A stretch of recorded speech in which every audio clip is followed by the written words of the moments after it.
Olá pessoal, está interessado em inteligência artificial, machine learning?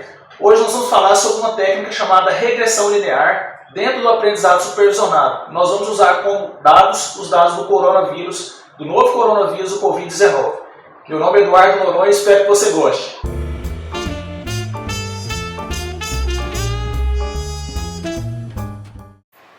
A inteligência artificial tem ganhado bastante visibilidade nos últimos dias, nos últimos meses e anos, com aplicações em várias áreas do conhecimento, como sistemas de recomendação, roteamento de veículos, na área de segurança, reconhecimento automatizado de pessoas, na agricultura de precisão, entre outras diferentes áreas.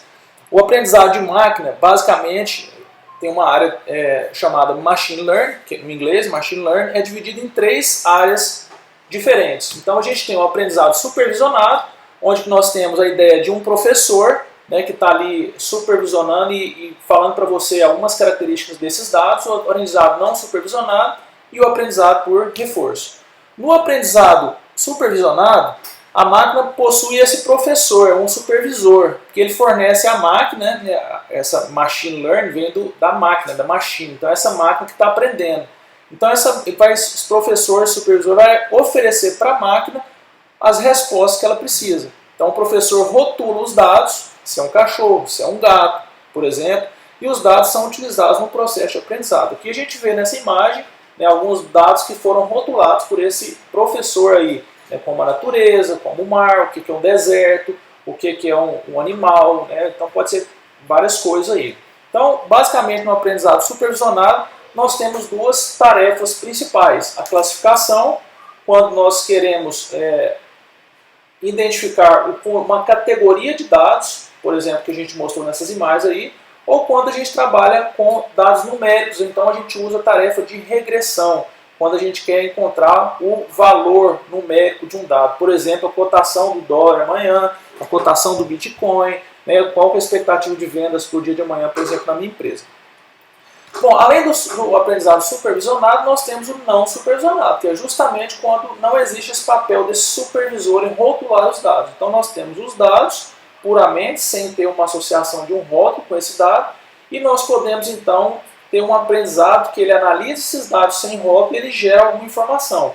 Então a gente pode ter regras de associação, por exemplo, um exemplo bem conhecido que a gente tem é a questão das compras do supermercado. Pelo histórico de vendas você identifica que alguns produtos são comprados juntamente com outros produtos. Geralmente quando o cara compra banana, ele compra leite, ou quando ele compra macarrão, ele compra extrato de tomate. Então existem regras, algoritmos que são usados no aprendizado não supervisionado que nos dão essas regras aí. Também a clusterização, trabalhar com clusters, com um conjunto de grupamentos que tem as características semelhantes, então você consegue identificar ali grupos de afinidade usando também algoritmos que estão dentro do aprendizado não supervisionado. E o terceiro grupo que a gente tem, um tipo de aprendizado que a gente tem também, é o aprendizado por reforço. Nesse aprendizado por reforço, nós não temos os dados, então não tem dado nem rotulado nem sem rótulo.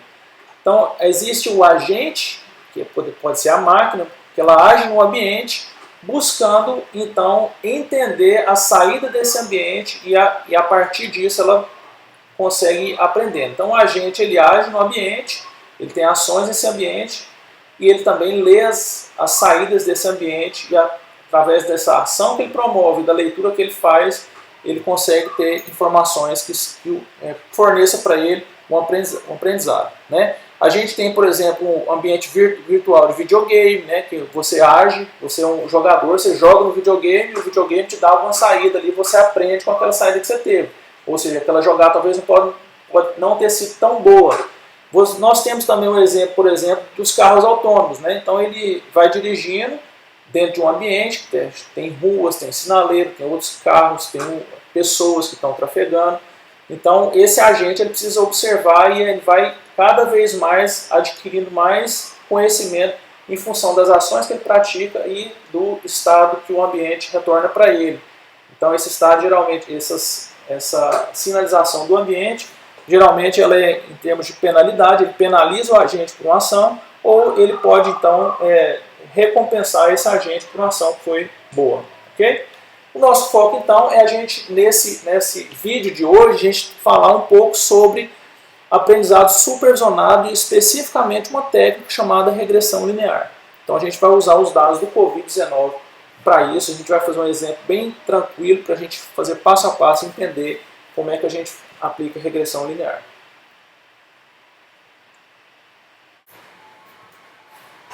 Bom, então nós vamos falar sobre regressão linear. Nós temos aqui nesse gráfico a evolução do número de casos de coronavírus, do novo coronavírus Covid-19 no estado de São Paulo.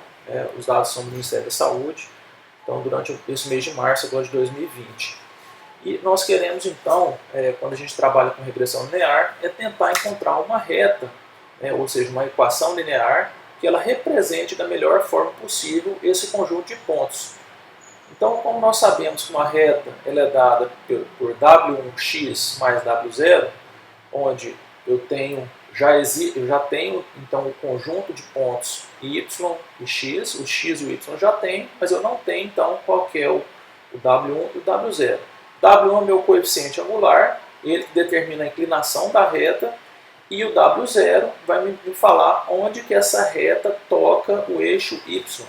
Então, se eu tenho uma reta aqui assim, por exemplo, ela está tocando o eixo y próximo a 500 aqui. Então, o W0 ele diz para a gente, é o termo dependente que diz onde que a reta toca o eixo y. Então, a pergunta é, qual seria a reta que melhor ajusta esses pontos? Como é que nós podemos fazer para encontrar essa reta? Então, nós vamos traçar algumas hipóteses. Como é que a gente traça a hipótese? A gente define W1, W0, quaisquer, e nós tentamos verificar se essa reta que nós estamos trabalhando como nossa hipótese é uma boa expressão, uma boa generalização para os pontos dados nesse gráfico. Então nós vamos trabalhar com um exemplo real. Nessa planilha nós temos então aqui os dados no mês de março, desde o dia 1º até o dia 31, no estado de São Paulo. Aqui eu coloquei na coluna B os dias, o primeiro dia, o segundo, terceiro, quarto e assim por diante. E aqui nós temos o conjunto com o número de casos acumulados no estado de São Paulo, até chegar a 2.339 no dia 31 de março. Então a primeira coisa que nós vamos fazer, nós vamos calcular a média de cada uma dessas colunas. Então eu vou colocar a função média aqui e vou fazer a mesma coisa para o número de casos acumulados. Ok, então a média de dias 16 e a média de casos confirmados 456. Nessa coluna, o que nós vamos fazer? Nós vamos calcular o x menos o x médio. Então eu vou travar aqui o x médio para que a gente possa copiar e colar.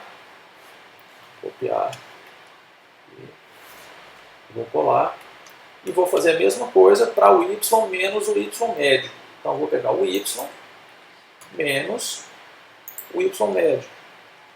Travo aqui. Então a gente vai replicar para as demais células dessa coluna. Okay. Nós temos aqui então a nuvem de pontos, que foram dados aqui de acordo com a quantidade de casos confirmados que a gente tem nessa coluna C. E aqui nós vamos trabalhar então com 3 hipóteses diferentes. A primeira hipótese é uma reta que o W1 tem um valor 20 e o W0 tem um valor 100. Então nós vamos calcular essa hipótese agora. Como é que a gente calcula? Nós vamos aplicar aqui a equação da reta, que é y igual a W1x mais W0. Então a minha hipótese, o meu y que eu estou calculando agora, para a hipótese 1, eu vou atribuir no W1, eu vou jogar o valor 20, e no W0 eu vou jogar o valor 100. Então eu vou calcular aqui, então vai ser igual a W1, que é essa célula, vou travar ela, multiplicado por x, que está aqui, mais o W0. Vou copiar essa forma e vou aplicar para as demais linhas aqui. Então, observe, tem algum erro aqui. Eu esqueci de travar a célula do W0. Deixa eu travar aqui. Copiar, vou colar. Ok. Observe aqui, para vocês verem, nós traçamos então uma reta, Quando você tem então esse conjunto de pontos aqui, você tem uma reta definindo essa hipótese número 1, que é a hipótese verde, que está destacada por verde aqui. Então, olha aqui que eu tinha como valor no primeiro dia, o número de casos acumulados era 2. Mas a minha hipótese, ela está trabalhando com valor superior, ou seja, 120.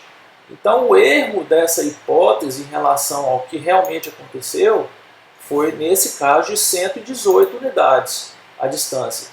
Nesse ponto aqui, por exemplo, a gente tem uma distância ainda maior. Né? Se a gente pegar aqui, o previsto no dia 14 era 65, e aí a gente tem no dia, vamos dizer aqui, no dia 14, 380.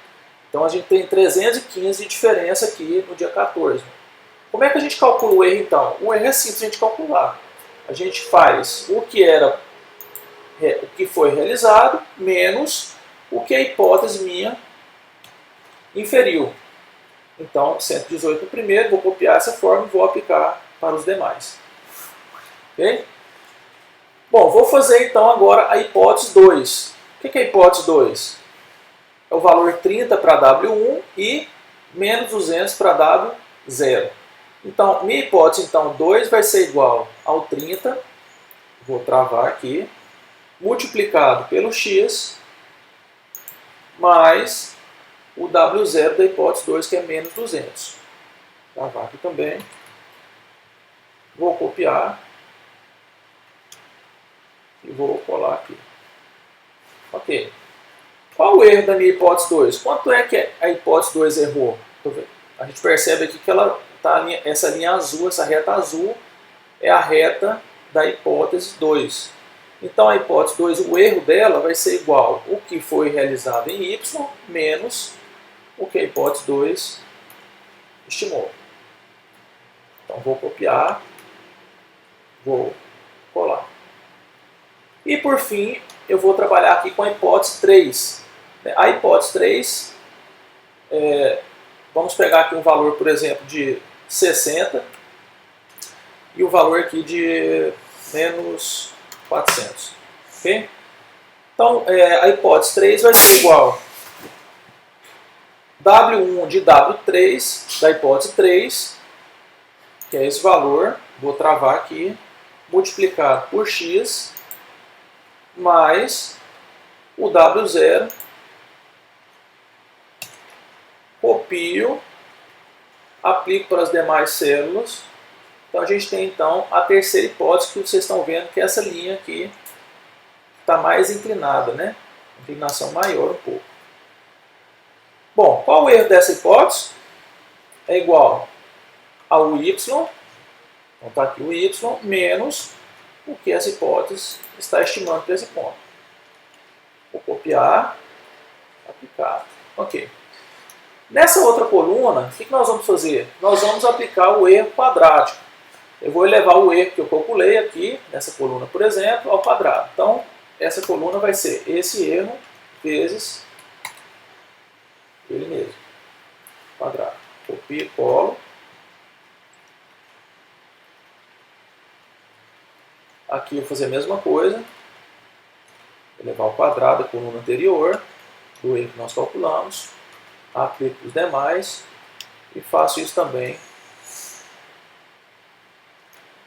para o erro quadrático da terceira hipótese.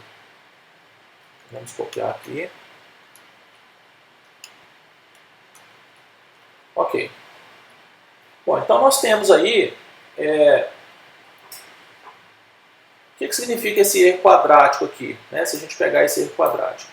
O erro, ele foi 118 unidades. Eu errei 118, ou positivo ou negativo, depende se a reta está para cima ou para baixo dos pontos.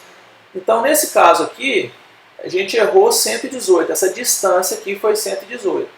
O que é esse valor aqui? É essa distância elevada ao quadrado.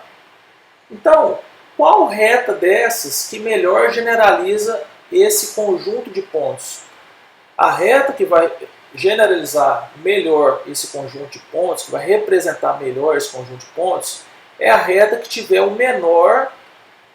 menor soma do erro quadrado, que é a distância do ponto que a reta estimou ao ponto realizado, mais essa distância ao quadrado, mais essa distância ao quadrado, mais essa. Então você vai somando todas essas distâncias ao quadrado. Então no final você tem essa soma aqui, que está representada aqui depois do MSE, para cada uma das suas hipóteses.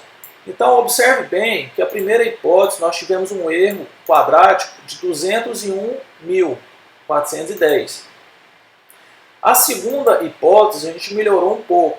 Observe que a primeira hipótese a gente tinha aqui o coeficiente angular 20 e o coeficiente do termo independente 100. Ou seja, o que significa o 100? Que ela está tocando no eixo Y no ponto 100. Então, na segunda hipótese, a gente já colocou para menos 200. Então, está vendo aqui que a segunda hipótese está tocando o eixo Y no ponto menos 200 com uma angulação e inclinação um pouco mais elevada. Observe que a reta azul está um pouco mais inclinada que a reta verde. E a terceira hipótese, a gente inclinou ela mais ainda, né? A gente colocou ela bem mais inclinada e o ponto que ela está tocando, termo independente W0, está no menos 400, ela conseguiu um erro menor um pouco aí, ok? Então, como é que a gente sabe qual que é a minha melhor hipótese? Aquela que vai ter o menor erro.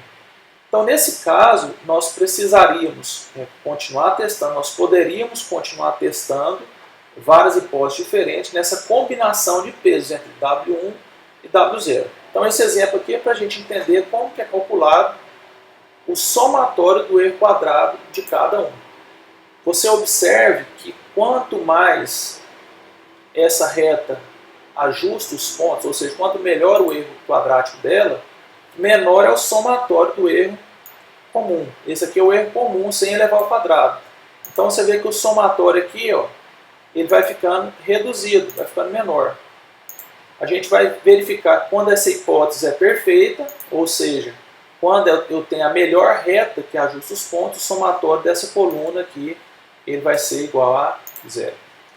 Okay? Bom, nós vamos ver agora então como que a gente pode encontrar o W1 e o W0, ou seja, o melhor W1 e o melhor W0 para esse conjunto de pontos que está nesse gráfico de dispersão aí. Então a gente vai vir nessa planilha aqui do lado, e aqui eu tenho os dados de x e y dessa reta, né? Calculei a média igual a gente calculou anteriormente. O que a gente vai fazer aqui? Nós temos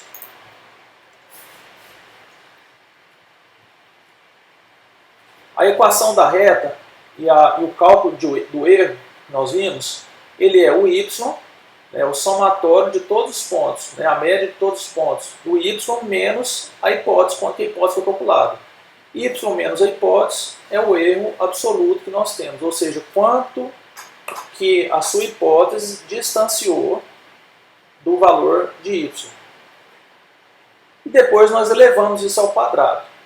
Quem é a hipótese? A hipótese é a equação da reta para um W1 e W0, que nós traçamos naquela planilha.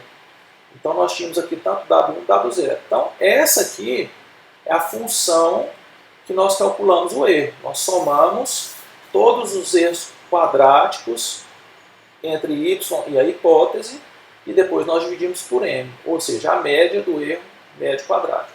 A média do erro quadrático. Como é que a gente faz para encontrar? Uma vez que essa função é uma função quadrática, nós sabemos que quando o erro for zero, nós temos uma perfeita relação entre os pontos que estão no gráfico e a reta que foi trabalhada. Né?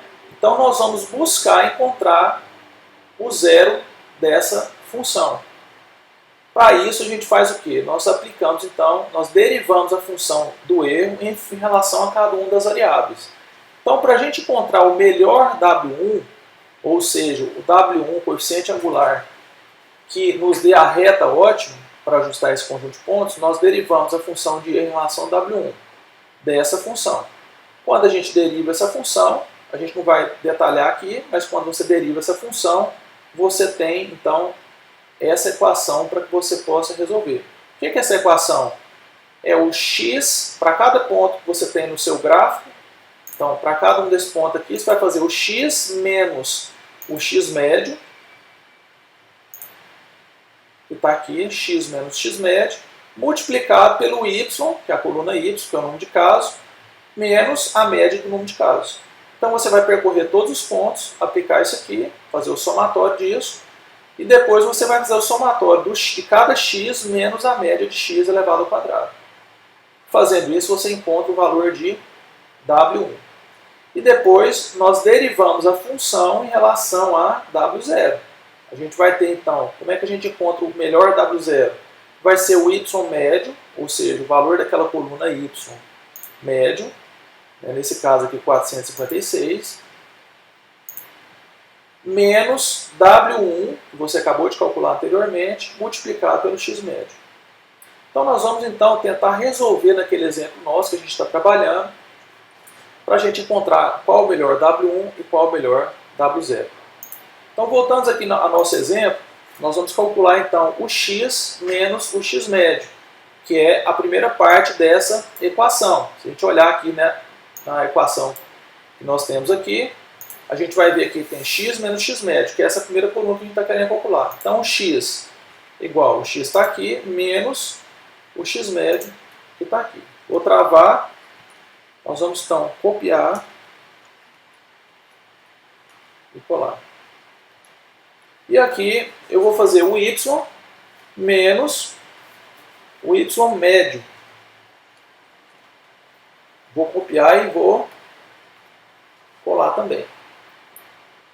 Eu preciso do somatório desse produto entre o x menos o x médio e o y menos o y médio. Então eu preciso do produto entre a coluna D e a coluna E. Então aqui eu vou calcular esse produto, que é justamente o numerador dessa expressão que nós estamos calculando, a parte de cima aqui, ok? Então vou aplicar para as demais linhas. Bom, então eu já encontrei a parte, esse aqui, ó, 143.142 é a parte de cima dessa expressão. Agora eu preciso calcular a parte de baixo. Então nós vamos calcular aqui o x menos x médio ao quadrado. O x menos x médio já está na coluna D, então é a coluna D ao quadrado aqui.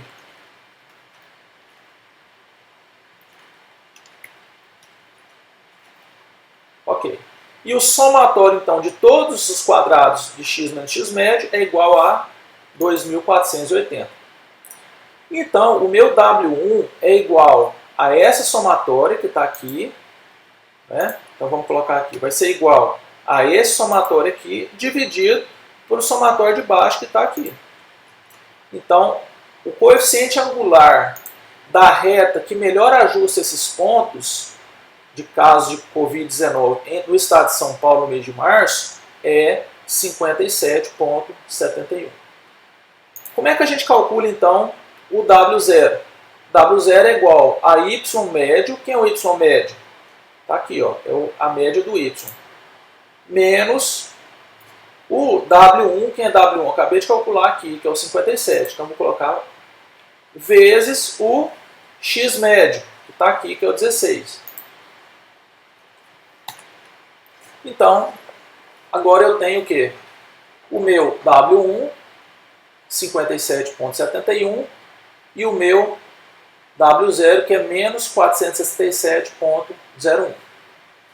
Então, essa expressão, esses valores de W1 e W0 definem então a reta que melhor ajusta esses pontos. Se a gente voltar no exemplo aqui que a gente estava trabalhando com as hipóteses, a gente observa que o menor erro que nós havíamos encontrado das três hipóteses que nós trabalhamos foi 97.396. Eu vou até copiar ele aqui e deixar de lado para a gente lembrar o melhor erro que a gente tinha encontrado. Deixa eu colar aqui.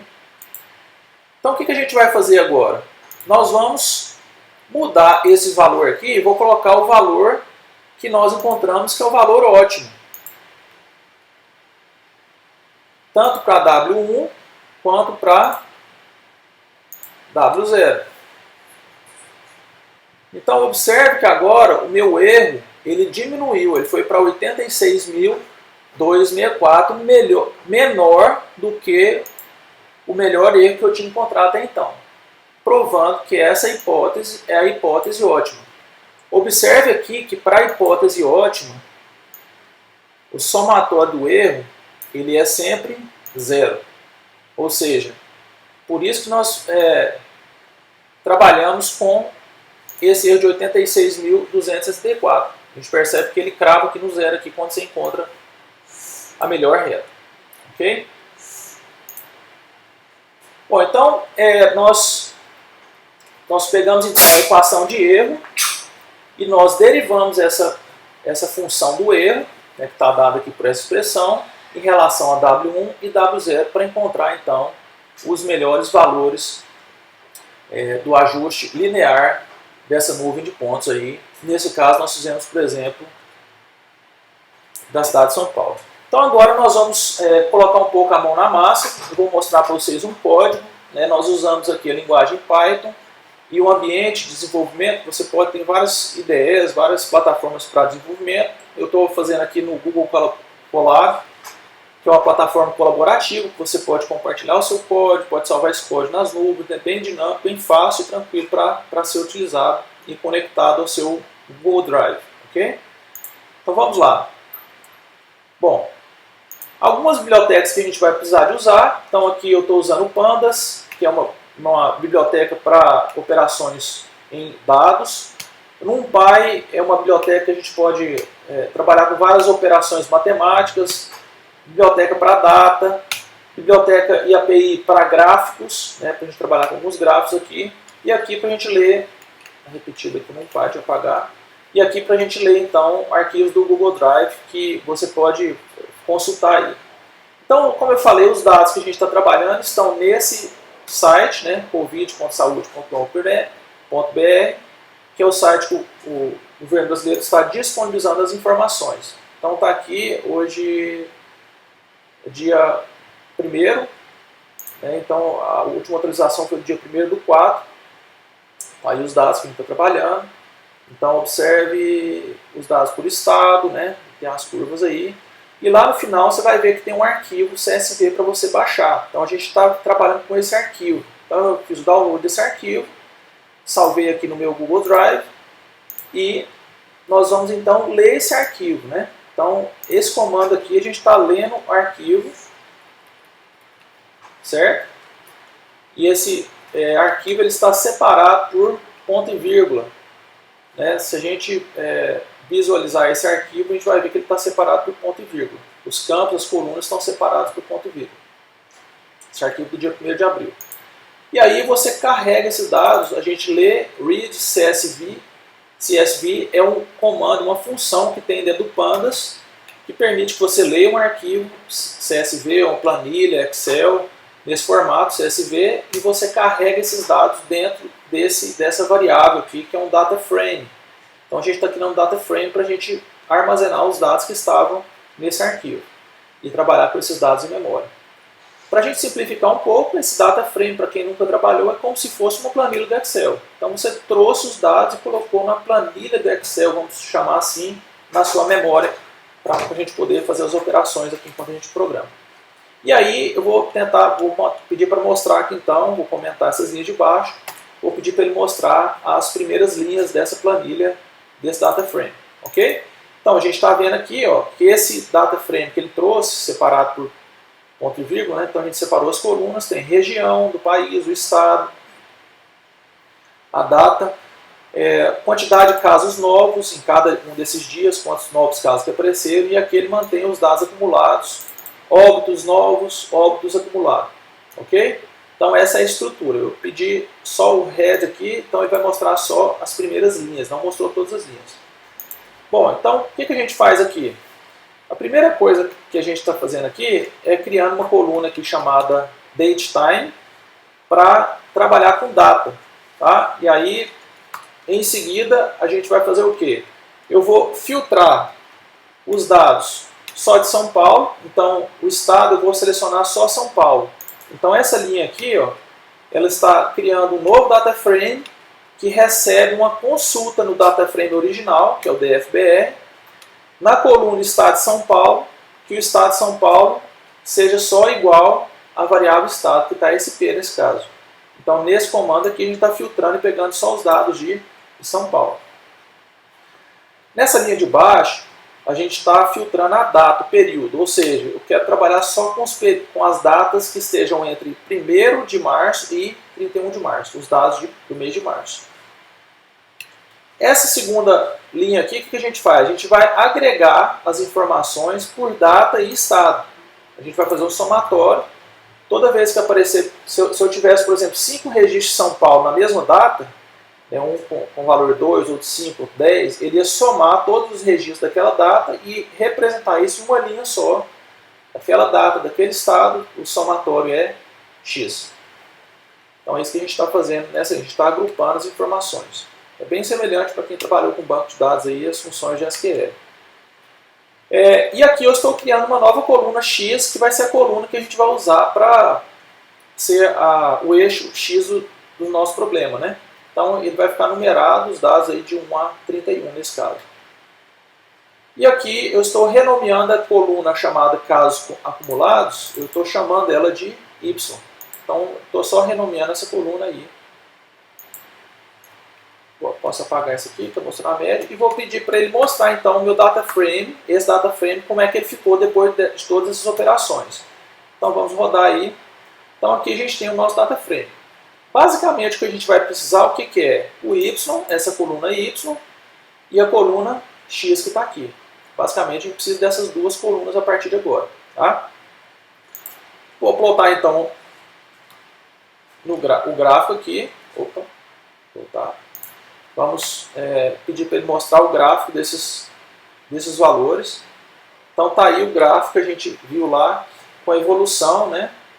Então observe que esse gráfico é bem tranquilo. Ele vai pegar o data frame, você tem que passar o data frame como parâmetro. Qual a coluna que você quer mostrar no eixo X? Então foi a date time que a gente usou. Poderia ser a coluna, aqui eu mostrei as datas, né? Você poderia mostrar também a coluna X que é numerada lá. E no Y são a quantidade de casos confirmados no estado de São Paulo. A gente colocou um título aí. Ok? Ok. Então vamos continuar. O que a gente precisa fazer agora? Nós estamos trabalhando para justamente realizar o trabalho que nós fizemos nessa planilha aqui. Ó.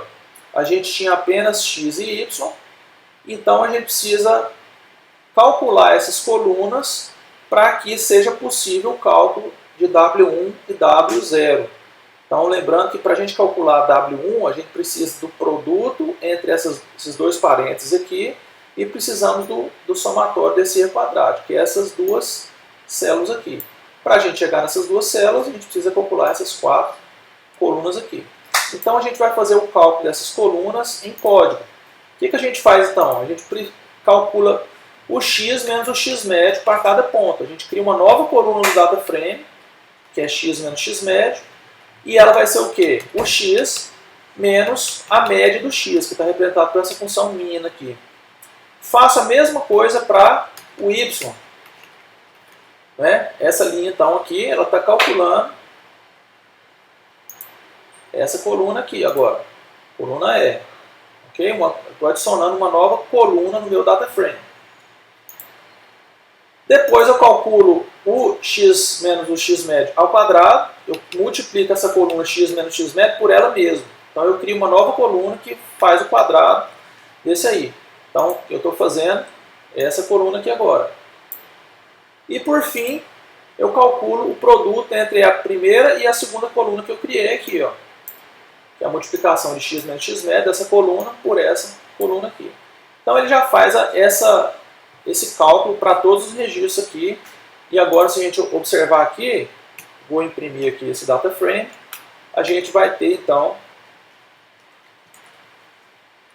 esse data frame já agora com mais colunas, né? Que são essas 4 últimas colunas que nós acabamos de calcular, como a gente fez lá na planilha nossa. Tudo bem? Ok, pessoal. Então, agora ficou fácil, né? Agora nós podemos, então, uma vez que a gente já tem essas colunas, nós podemos simplesmente calcular o valor de W1, que é a fórmula dessa equação aqui, ó. Simplesmente eu estou jogando essa equação. Né? Eu já tenho uma coluna do data frame que tem essa parte superior e eu tenho uma coluna que tem a parte inferior. Então, quando a gente olha aqui, eu estou pegando o somatório daquela coluna que nós calculamos, dividido pelo somatório do X menos X médio ao quadrado. Tudo bem? Então, a gente achou o valor de W1. E depois de W0, também nós já temos o Y, a média do valor de Y multiplicado pelo W1 vezes a média do X. Bom, quando eu calculo W1 e W0, eu encontro então os valores dos coeficientes que me dão a melhor reta que ajusta esse conjunto de pontos que a gente está trabalhando.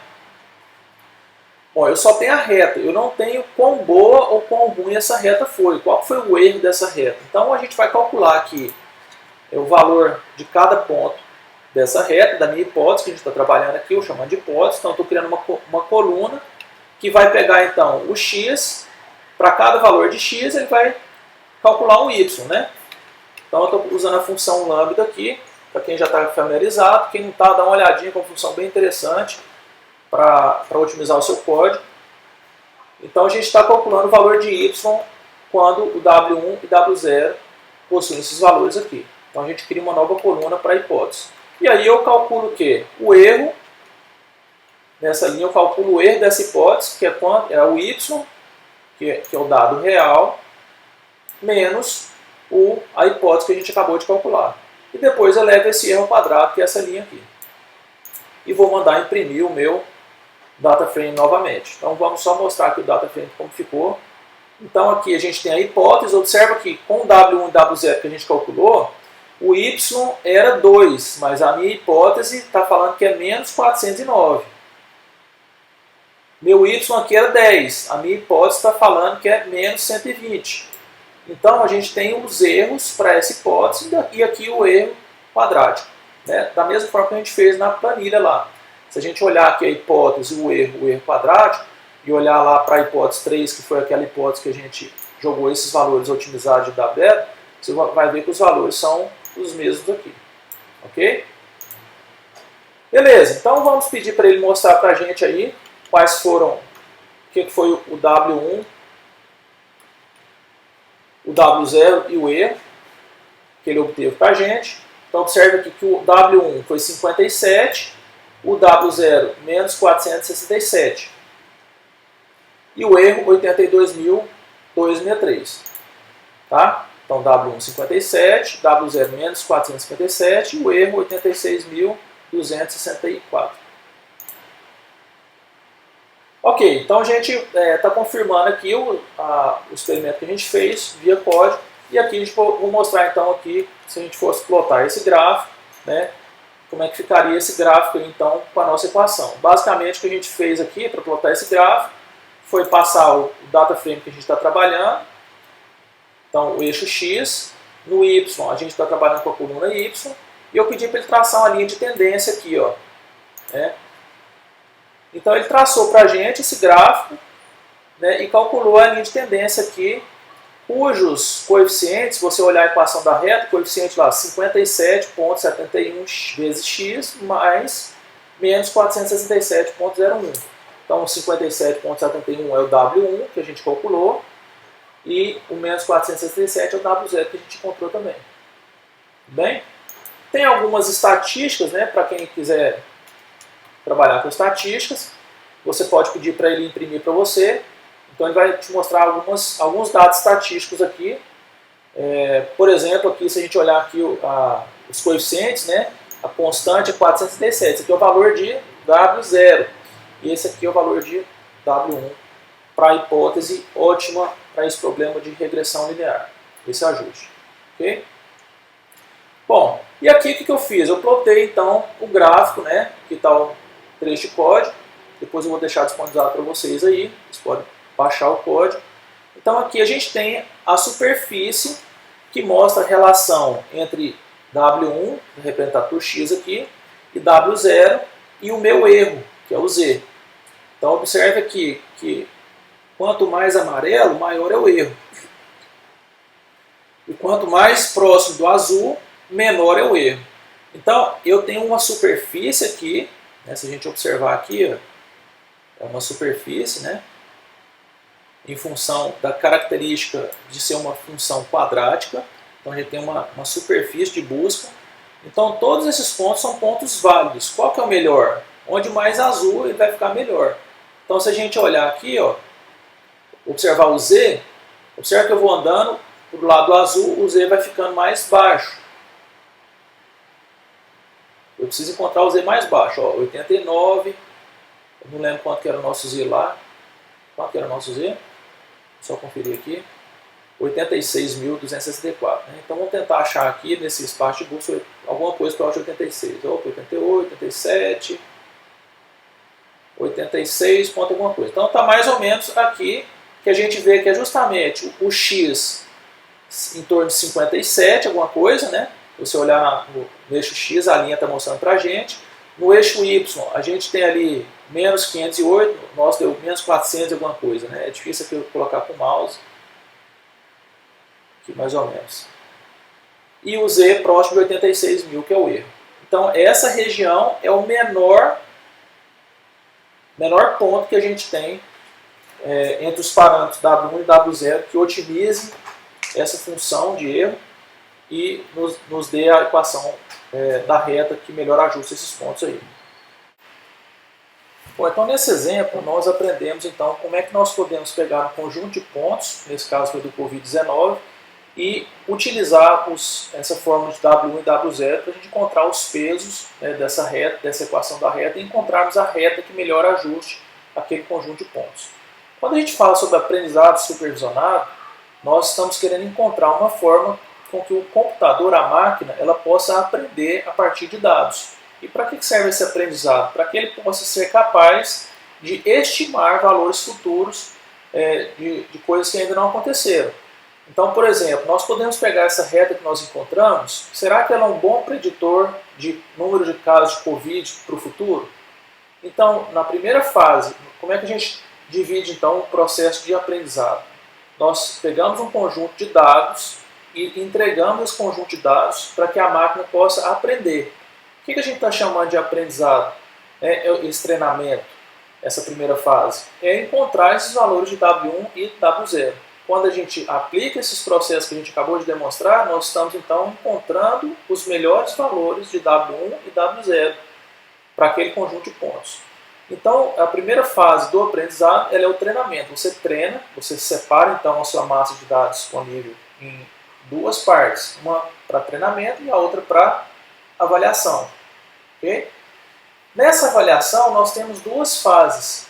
Nós fazemos uma avaliação do treinamento, ou seja, nós usamos dados conhecidos, então a gente pega uma massa de dados, separa ela em duas partes, uma de treinamento e a outra para validação, para validar se o treinamento está tendo eficácia. Nós treinamos então os dados com uma massa e depois nós validamos ele com uma massa de dados separada daquelas com que ele usou para o treinamento.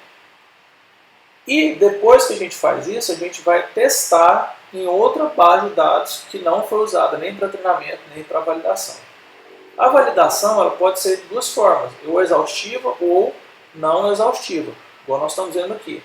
Exaustiva seria a gente poder separar essa base de dados nossa em várias configurações possíveis de separação para treinamento e validação. O não exaustivo, existem algumas técnicas, eu vou comentar um pouco sobre essa holdout cross-validation, e depois eu vou só citar aqui, mas depois a gente pode fazer uma aula só sobre isso aqui, só porque for cross-validation, implementação, para vocês verem, mas é bem simples, vamos ver se você entenda essa aqui fica bastante tranquila. Então, eu vou mostrar um exemplo prático aqui sobre os dados, vou pegar os dados dos Estados Unidos de Covid e a gente vai tentar fazer um exemplo didático para a gente entender como que funcionam esses processos de treinamento, validação e de teste. Vou abrir essa planilha aqui. Aqui eu tenho os dados de treinamento da plataforma Kaggle. Kaggle é um site que eles trabalham com competição, então tem que ter uma competição aqui.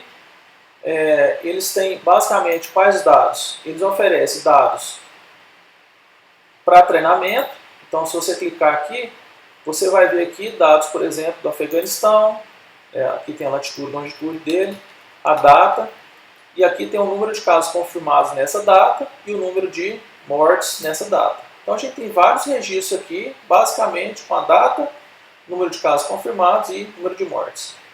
Então essa base de dados ela é chamada base de treinamento. Para que a gente vai usar ela? Para duas coisas. Para a gente treinar o modelo, para a gente encontrar o modelo, o W1 e W0, que seja o ótimo, quando a gente está falando de regressão linear, ou seja, uma reta que tenta expressar o conjunto de pontos. E também a gente quebra essa base de dados em outra parte. Então a gente separa uma parte para treinar e a outra parte desse conjunto de treinamento, do mesmo conjunto de treinamento, para validar se esse treinamento está tendo uma boa eficácia. Depois disso, nós usamos o que a gente aprendeu para ir para o campo da realidade, que é o teste. Então a gente vai aplicar para o futuro, né? Os dados que a gente não viu, que não participaram do nosso treinamento e validação, então a gente vai ver se esse modelo nosso funciona bem num outro ambiente de dados que a gente não tinha eles para o nosso treinamento, ok? Então a gente vai pegar aqui então essa planilha, eu peguei os dados aí da plataforma Kaggle, né? Então aqui a gente tem os dados, o que eu fiz? Eu peguei os dados de treinamento, todos esses dados que vocês estão vendo aqui são dados de treinamento. Aí a gente pegou só do mês de março, porque antes de março praticamente zerado para os Estados Unidos, né? Os casos confirmaram, começou aqui em março, 1º de março tinha 44 casos confirmados. Então o restante era bem abaixo, então a gente descartou esses dados. E aqui, esses dados também estão dentro da massa de treinamento, todos esses. O que eu fiz? Eu separei essa parte que está em azul, eu vou usar para treinar o meu modelo, para me encontrar o W1 e W0, e essa parte aqui eu vou usar para validar o treinamento que eu fiz. Para ver quão eficiente foi nesse conjunto de dados, se eu achar um W1 e W0 aqui e aplicar aqui, quão eficiente ele vai ser. Então, o que a gente faz? Como a gente já mostrou isso aqui, a gente faz os cálculos dessas colunas, a gente já mostrou anteriormente, e a gente encontra, então, W1 e W0. Se a gente olhar nesse gráfico aqui, ó, esse gráfico aqui, a gente tem um conjunto de pontos, como é que eles estão sendo distribuídos. Então, começa aqui em 44, vai crescendo até chegar em 33.083, que é esse ponto aqui. Então, a gente observa esse comportamento. E aí a gente achou uma reta que melhor ajusta esses pontos. Então essa reta é a melhor reta que eu encontrei que ajustasse esses pontos. E está aqui os coeficientes dela. O que eu faço? Essa é a minha hipótese, né? É a hipótese ótima para esse treinamento. Então eu treinei o meu modelo e ele me deu isso aqui. Essa aqui é a hipótese, é justamente essa reta aqui. Eu traço, calculo o erro dela, quanto que ela deu em relação à realidade. E aqui eu tenho o erro médio que a gente já calculou lá para essa reta. Então essa primeira fase, né, que vocês estão vendo aqui, é a fase de treinamento. Encontrar o valor de W1 e W0. No segundo momento, o que a gente faz? Eu vou pegar esse W1 e W0 e vou ver como é que ele se comporta em uma massa de dados da base de treinamento que não participou do treinamento. Ou seja, essa base aqui, essa massa de dados aqui não estava presente no treinamento. Então o que eu vou fazer? Eu vou calcular como que a minha reta, né, que eu defini, esses coeficientes, se comportam aqui para esses dados. Observe que o x aqui é diferente. Esse aqui é o segundo dia, daquele período que a gente considerou. Esse aqui é o 11º dia, esse aqui é o 24º, assim sucessivamente. Então esses dias não estavam presentes aqui. Então eu estou validando esse treinamento. Então eu vou calcular a hipótese. Como é que a gente calcula? O W1 vezes o x mais o W0. Opa, desculpa, o W0 está aqui. Vou travar aqui. Só conferir. W1 vezes o x mais o W0. Ok. Vou copiar e vou colar. Aqui agora eu vou calcular então o erro para essa hipótese, né? O erro vai ser o que aconteceu menos o que a minha hipótese está sugerindo. Então observe que minha hipótese está apontando um valor negativo. Por quê? Porque tem um valor de W0 bem alto aqui. Então estou calculando agora o meu erro. E depois calculo o erro quadrado aqui, que é ele quadrado.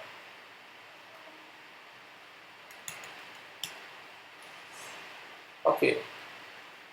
Para esse conjunto de pontos aqui, que eu estou validando, a gente tem, se eu mandar calcular um W1 e W0 para esse conjunto de pontos aqui, mandar ele ajustar para esse conjunto de pontos, qual seria? A gente está vendo aqui que essa reta rosa aqui, ó, para os pontos que eu estou usando para validar, né?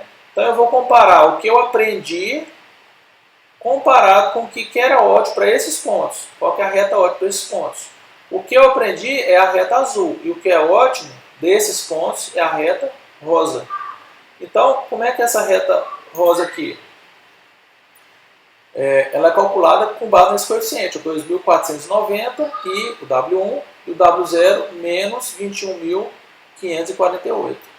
Então, o W1 é 2.490 multiplicado pelo x menos 21.548. Então a gente copia e cola.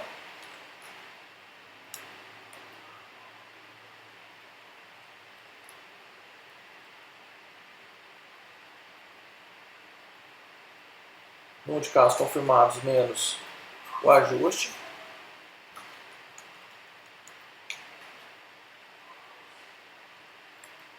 E esse é igual a esse aqui ao quadrado, erro quadrado. Que a gente já tinha feito também. Ok? Bom, então ela estava plotada aqui, o ajuste virou amarelo aqui, porque plotou em cima da reta que já estava aqui. Tá joia? Então, observe que o erro da minha hipótese que eu encontrei no treinamento, esse eu encontrei no treinamento, esses pesos, e agora eu estou validando para ver qual o desempenho no meu treinamento. Estou validando o meu treinamento. Então, observe que eu separei um conjunto de dados do meu treinamento para o próprio treinamento e outra parte da minha massa de dados do treinamento eu usei para validar. Bom? E aí, na validação, a gente encontrou esse erro 248.723.775. Tá? Então, esse é o erro, é uma das métricas, né? Tem várias formas de calcular esse erro, essa é uma delas para encontrar o erro. Bom, então, aqui eu encerro então, essa fase, que é a fase de treinamento. Essa parte aqui, e a gente treinou, encontrou o W1, depois a gente veio para validação. Na validação, a gente usou uma técnica não exaustiva. O que é a técnica não exaustiva? Significa que a gente está dividindo a massa de dados de treinamento em duas partes. Que é aquela primeira parte de treinamento, os dados para treinar o modelo, e a outra para validar o modelo. Tá? Então essa estratégia chama Rollout Cross Validation. Tudo bem? Então a parte de validação, então nós concluímos e encontramos então um erro igual a esse aqui. O que a gente faz agora? A gente vai pegar a massa de dados de teste e verificar esse modelo que a gente aprendeu, que a gente treinou, como é que ele se comporta numa base de dados diferente dessas aqui, que é a base de dados de treinamento. Então nós vamos agora fazer o teste, verificar como que se comporta. Então aqui nós temos então a planilha, que é a nossa base de dados para teste, né? Essa planilha aqui, então a gente tem os dados aqui do dia 51 até o 73, e aqui o número de casos confirmados em cada um desses dias. Observe que a data aqui ela é diferente da data que foi usada no treinamento. Temos alguma sobreposição, que estava lá disponível lá no desafio do Kaggle, mas os dados de treinamento eles são até o dia 24 de março. Então, a última data que a gente tem 24 de março aqui, de todos os dados de treinamento e validação, e aqui, para o teste, a gente usa dados a partir de 25 de março também. Então, tem alguma sobreposição para confirmar a eficácia nos dados do mesmo período, mas alguns dados são usados aqui e não estavam presentes no treinamento. Então, a gente vai calcular então como é que aquele treinamento que a gente encontrou, né, essa reta aqui, ela se comporta nesses dados que eles vão usar para avaliar quão bom foi o seu modelo que você está usando para predição. Então aqui como é que eu calculo essa hipótese? Né? Vai ser o W1 multiplicado pelo X mais o W0. O meu erro ele é igual ao que foi realizado menos o que a minha hipótese está falando, que vai me dar o erro, quanto foi que eu errei, e aqui o erro quadrado, que é esse erro multiplicado por ele mesmo.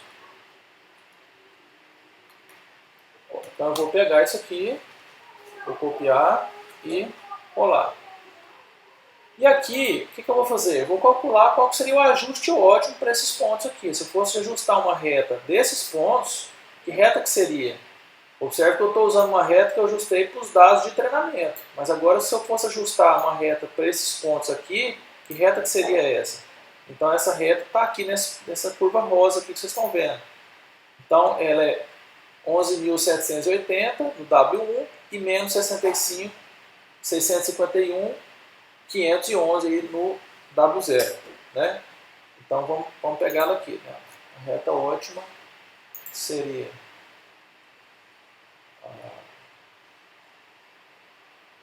igual 11.780 multiplicado pelo x menos 651.511.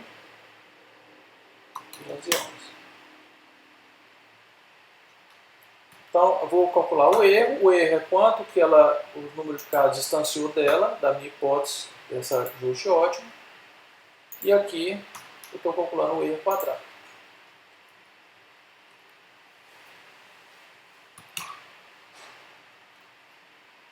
Opa. Vamos colar aqui. Ok. Beleza. Então, aqui o que a gente está vendo nesse gráfico aqui? Essa curva verde são os dados reais que aconteceram nesse período. São esses dados aqui da coluna C. O número de casos confirmados, como é que foi a evolução desde o 51º dia até o dia 73 ali. Aqui, essa reta é a reta que foi obtida no treinamento, que a gente está usando agora para validar o quão eficaz que ela foi para poder prever dados. Observe que essa curva ela tem um comportamento que não é linear.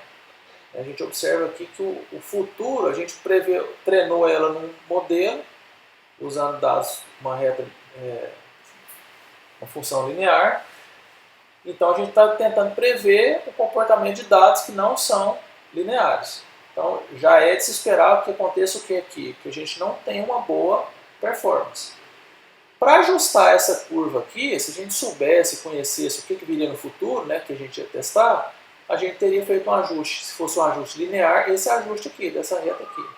Então o que eu estou fazendo aqui? Eu estou comparando quem que errou mais. Ó, essa reta que viu esses pontos e ajustou, ou a reta que a gente ajustou sem ver e agora a gente está podendo testar agora. Bom, então, o que a gente fez então? Nós fizemos o treinamento dos nossos dados, do nosso modelo, nós treinamos o nosso modelo numa base de dados, que é essa base de dados amarela aqui, e depois nós validamos esse treinamento na base de dados que, por exemplo, o Kaggle entregou para a gente. Então, essa primeira atividade nossa, de treinamento e validação, ela é feita em cima de uma base de dados chamada base de dados de treinamento. Então, esses dois processos, né, de treinamento e validação acontecem na base de dados de treinamento, como a gente viu. Então, a gente faz uma separação dos dados, uma parte dos dados de treinamento a gente treina o modelo, e a outra parte dos dados de treinamento a gente usa para validar se o treinamento foi bem feito. E depois disso, uma vez validado o nosso modelo, a gente passa para a fase de teste. A gente vai testar então o modelo que a gente encontrou numa outra base e ver qual que é a eficiência desse modelo. Então, para isso a gente precisa dessas 3 etapas. Observe aqui, nós vamos colocar agora, fazer uma implementação. Eu vou mostrar aqui na codificação como é que ficaria então a programação nossa no código-fonte trabalhando com Python aí, tá bom? Bom, então a primeira coisa que a gente faz é obter os dados, né? Os dados são públicos lá, se você entrar você tem várias competições já, por semana vai saindo, então você clica aqui em data, você tem tanto o arquivo de treinamento quanto o arquivo de teste para você baixar, tá bom? Então esse arquivo de treinamento a gente viu que ele tem os dados aqui, né? Você tem os países e você tem o número de casos confirmados e o número de fatalidades, tem vários registros aí. Milhares de registros. E aqui essa base de dados, esse arquivo de teste, é um arquivo que ele tem o nome do país e a data para a qual ele quer que você apresente a sua previsão. Então, algumas dessas datas têm os valores aí, mas em outras não tem. Então, observe que esse arquivo aqui, que é um CSV, ele não tem o dado de quanto que aconteceu nessa data aqui. Então, por quê? Porque como é uma competição, a maioria dessas datas aqui ainda não ocorreram. Né? Algumas aqui já ocorreram, mas a maioria não ocorreram. Tem data aqui de abril que não chegou ainda. Então, você vai ter que fazer a sua previsão e aí eles vão esperar esse dia chegar, verificar quantas ocorrências que teve, para definir quem foi a pessoa que teve mais acurácia no acerto das datas aí, tá bom? Então, para a gente mostrar aqui no código, o que a gente fez? A gente trabalhou com o modelo de teste, construiu uma base de dados de teste apenas com os dados que já aconteceram, então, até hoje. Hoje é 3 de abril. Então, eu vou mostrar para vocês os dados até hoje aí, tá joia? Então, eu tenho essa base de dados de treinamento, que é o que está lá. Então, eu vou mostrar para vocês aqui, vamos rodar aqui para a gente ver. Então, está aqui, ó. Então, a gente tem o estado, o país, latitude, longitude, a data, número de casos confirmados e as fatalidades aí. Então, como a gente viu naquela planilha, a gente está trabalhando só com os dados dos Estados Unidos. Você poderia filtrar aqui para o Brasil, China, Canadá, Rússia, o que você quisesse. Nós estamos pegando os Estados Unidos aqui e eu estou filtrando aqui a partir de 1º de março também. Então, apliquei os filtros aqui, essas 3 linhas aqui fazem o filtro. E aqui o que eu estou fazendo? Eu estou agrupando então por data e pelo país, ou seja, cada linha vai ter uma data, o país e o somatório de casos confirmados daquele país por linha. Né? Então, só vai ter um registro de data como é os Estados Unidos aí. Crio um eixo X, estou criando uma coluna X aqui para ser o meu indexador. E depois eu excluo então essas colunas que não interessam para a gente fazer o aprendizado aí, o treinamento. Né? Por exemplo, nome do país, latitude, longitude, isso aqui, província, estado, a gente pode tirar essas informações aí. Então vamos rodar aqui, vou pedir para ele mostrar só as primeiras linhas para a gente ver aí. Rodei aqui, então a gente tem aí então, o número de casos confirmados, o número de fatalidades que está aí, poderia até tirar também, a gente está trabalhando só com a gente vai prever só o número de casos confirmados. E o eixo X aí, tá bom? Se a gente quiser plotar o gráfico aí para a gente ver.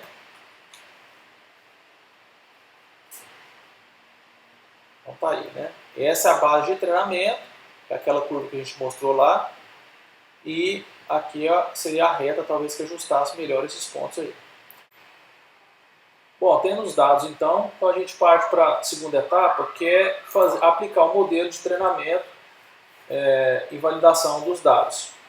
Então a gente vai pegar os dados, então, que está aqui dentro desse data frame chamado train, e a gente vai usar essa função chamada train test split. O que essa função faz? Basicamente ela pega essa massa de dados de treinamento e separa em 2 partes, uma para treinamento e outra para validação, que é o que a gente mostrou na planilha.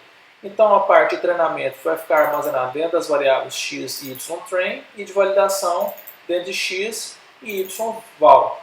Ok? Qual o percentual que vai? Como é que ele define isso? Isso é feito randomicamente, então a gente está fazendo isso de forma randômica e eu estou aplicando aqui 30% de dados para a validação. E o restante vão ser os dados, então 70% vão ser dados de treinamento e 30% dados de validação.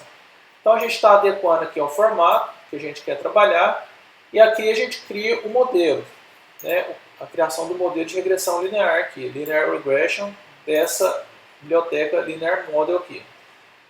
E nesse momento aqui então, a gente faz o que? A gente define o modelo nosso e pede para ele fazer o fit. O que é o fit? Ele tenta fazer o ajuste linear, porque esse modelo nosso é linear, então ele tenta ajustar de forma linear os pontos x e y que a gente deu na massa de dados de treinamento. Se a gente olhar na planilha nossa e olhar os dados de treinamento, são esses dados aqui, azul. Então ele tenta ajustar o modelo e quando ele ajusta ele vai obter quem? O W1 e W0, são esses valores aqui. Então basicamente nessa linha ele faz esse ajuste e treina o modelo. Então aqui nesse momento encerrou o processo, a tarefa de treinamento dos dados, na massa de dados de treinamento. O que a gente tem que fazer agora? Avaliar esse modelo que a gente encontrou, esses coeficientes W1 e W0, na massa de dados que a gente separou para validar. Então eu peço agora para o modelo meu fazer uma predição, essa função de predizer. Então eu passo para ele o x de validação, os valores X de validação, e ele vai falar para mim qual que é a predição que ele tenta encontrar. Então o que a gente está falando para ele assim, ó, então tá, você já treinou, você já tem um W1, W0, vou te passar esse X aqui agora, e aí você vai calcular para mim um Y, que é essa hipótese aqui. Então quando a gente está rodando essa linha, a gente está informando para ele o X de validação e ele vai achar para a gente aquela coluna Y lá, que é da hipótese. Ou seja, como que o que foi treinado está retornando para ele, para esses valores de X aqui. E aí a gente pede para imprimir, então, esses coeficientes do modelo, né, que é o que a gente encontrou, o erro médio quadrado entre o Y de validação que aconteceu e o que a gente está prevendo, que é justamente isso aqui, ó, que a gente está prevendo isso aqui é realmente o que aconteceu. Então ele vai ter que calcular o erro médio quadrado, que é esse 248.723 aqui. Então, aqui a gente está pedindo para ele imprimir qual foi esse erro médio quadrado. E o R2 score aqui, que é o grau de correlação entre os pontos, se ele é positivo ou negativo, linearmente. E aí a gente pede para mostrar isso num gráfico, né? A gente cria um data frame para exibir o gráfico, como a gente fez aqui, para mostrar a comparação dessa curva que está de predição e do que aconteceu. Então eu vou rodar aqui, ele vai calcular aí e vai mostrar aqui para a gente. Então o azul aqui, essa linha azul, é a linha dos pontos que realmente aconteceu, e o vermelho é o que a gente está, o modelo de treinamento que a gente tem, como que ele está se comportando nessa base de dados de validação. O que teria que acontecer aqui? Nesse momento, a gente tem que avaliar o nosso modelo, se o treinamento que a gente fez ele é validado ou não. Então, o que a gente usa para isso? O grau de aderência da sua curva, que você está prevendo, dos valores reais. Então, observe que a gente, no começo aqui, teve até uma proximidade, mas depois, ó, abri um pouco aqui, mas no final, depois do dia 18, a gente tem um comportamento mais exponencial, essa curva azul começa a crescer, e o meu modelo ele continua reto, porque ele é um modelo linear. A gente está usando regressão linear. Então, o que a gente poderia concluir aqui? Que o modelo de regressão linear ele não é um modelo interessante para esses dados do Covid-19 dos Estados Unidos, aqui nesse caso. Eu teria que buscar um outro modelo, uma outra alternativa. Por quê? Porque eu não tenho um comportamento ajustado ao comportamento dos dados em azul aqui. Tá? Então, nesse momento, a gente poderia parar e falar assim, será que existe um outro modelo que me dá um grau de aderência maior, né, que tem uma maior correlação aí de eficácia? Então, a gente buscaria outro modelo, talvez um modelo exponencial, ou outro modelo não linear, então você teria que testar outros modelos aí. Mas o nosso objetivo aqui, além da gente ver o modelo de regressão linear, é entender o processo de treinamento, validação e teste que acontece entre vasos, ou seja, o modelo de aprendizado. Como é que a gente coloca a máquina então para aprender? Então a gente passa uma margem de dados de teste, pede para ele treinar, ou seja, ele buscar um conhecimento em cima daqueles dados e depois validar se aquele conhecimento é interessante, que é esse processo que a gente está aqui agora. Validado, se tivesse sido validado, a gente passa para uma fase de teste. Então o que a gente vai fazer? A gente vai buscar os dados de teste, que eu estou fazendo aqui, estou pegando do Kaggle lá. Se a gente observar do Kaggle, a massa de dados de teste deles, eles não têm o valor de saída, ele só tem a data que ele quer que você faça a previsão, porque você tem uma competição, né? Mas para a gente poder testar o nosso modelo realmente, a gente precisa dos valores que aconteceram nessas datas aqui para a gente poder comparar. Então o que a gente fez? A gente, além dos dados de teste que tem as datas que ele quer que a gente faça a previsão, a gente buscou os dados oficiais, né? Nesse site aqui tem os dados oficiais para cada país, e a gente fez um merge dessas duas datas, dessas duas bases de dados aqui, que é essa linha aqui, ó. E aí esse merge dá pra gente aqui, vamos só comentar para vocês verem. Opa. Vou rodar aqui. Esse merge dá pra gente justamente o X e o Y, né? Ou seja, o que a gente colocou na planilha lá no teste. Eu preciso do X e desse Y. Então, todo aquele código lá só para gerar essa parte aqui, dessas três primeiras colunas aí, né? Para a gente, então, agora pegar o nosso modelo e poder testar ele nesses dados aqui e ver como é que o nosso modelo se comporta. uma vez que ele já tenha sido validado. Ok? Então vamos tirar o comentário dessas linhas aqui. Qual que é a diferença aqui do processo de validação? Simplesmente que lá na validação eu passei os dados do X da validação, agora eu vou passar os dados do teste. O que vai mudar é isso. E quando eu for comparar o Y de validação, agora eu comparo com o Y do teste, o que a minha predição em relação ao teste. Então eu mando fazer a predição aqui e comparo com o teste aqui. E vejo e monto o data frame para exibir o gráfico comparativo aí. Então vamos mostrar esses dados do teste aqui para a gente ver como ficou. Então observe como na nossa validação a gente já tinha indicação que o nosso modelo é linear, mas o comportamento lá, já no teste, nos dados de treinamento, já era um modelo mais que era não linear, mais para exponencial, por exemplo. Então a gente já temia já que isso iria acontecer, né? Então a gente tem um modelo que é linear e aqui a gente tem o comportamento dos dados que está em azul, que é um comportamento não linear. Então a gente vê o erro aqui e aí a gente finaliza então nesse momento a fase de teste do modelo que você gerou na sua fase de treinamento, ok? Bom, então resumindo aqui, né, nós temos os dados de treinamento, que quando eu falo dados de treinamento, ele inclui toda essa parte amarela e essa parte branca. Os dados de treinamento, eles alimentam o treinamento e a validação. Então a gente tem que fazer um split, a gente tem que quebrar o dado de treinamento e deixar uma parte para o treinamento e uma parte para a validação desse treinamento. Validado o modelo, esse modelo é um modelo interessante, ele mostra um nível de eficácia? Mostra. Então agora vamos usar esse modelo que a gente obteve, com esses coeficientes, na outra base de dados, base de teste, que é o processo que a gente chama de teste. Então as tarefas que a gente tem no aprendizado supervisionado, quando a gente está trabalhando com regressão, a gente tem o treinamento dos dados, o treinamento do modelo, a gente treina em cima de uma massa de dados, a gente valida em cima de uma parte dos dados de treinamento, depois a gente testa em outra base de dados. Então essas são as 3 etapas do processo de treinamento. Nós vimos aqui um exemplo aplicado ao Covid-19, que os dados que são interessantes hoje para a gente ver, e a gente vai depois mostrar para vocês como é que a gente poderia então usar outros modelos que tivessem mais adesão ao comportamento desses dados. Bom pessoal, por hoje é isso, espero que você tenha gostado, tenha aproveitado, tenha aprendido um pouco mais sobre o que é regressão linear, o que é aprendizado supervisionado e como fazer isso na prática, né? Tanto a parte teórica quanto a parte prática na programação com Python. E nos próximos vídeos a gente vai colocar um pouco mais sobre outras técnicas e outros aspectos da inteligência artificial. Um abraço e até lá!